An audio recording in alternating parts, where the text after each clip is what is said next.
ressembleront toutes, sauf au niveau du fond plat.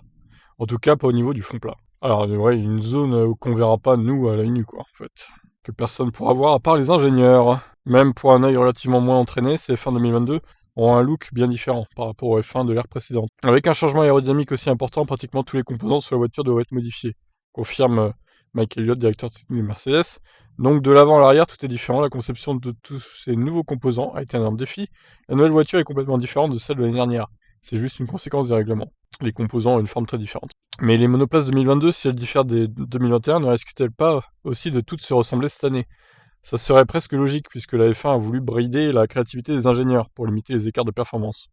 Mike Elliott confirme en partie ses craintes, mais assure aussi que les voitures seront très différentes, notamment au niveau du fond plat, la grande nouveauté aérodynamique de la saison.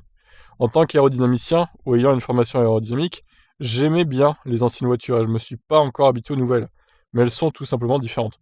La complexité que nous avions autour de la zone des pontons a disparu, et les différences entre les voitures se situeront davantage au niveau des formes et des surfaces des pièces de la voiture. En conséquence, toutes les voitures de cette année seront assez similaires. Elles auront des formes similaires. Les différences seront toutes des changements subtils dans des formes aérodynamiques et les surfaces des composants, en particulier sur la voiture. La partie la plus visuellement différente sera probablement la façon dont le fond plat travaille. La forme et la cambrure du fond plat vont faire une grande différence. Ça va complètement affecter la façon dont la voiture fonctionne.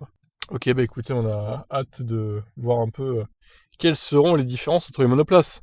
Et s'il y a beaucoup de différences en termes de chrono aussi. Allez, je vous laisse réagir, ciao.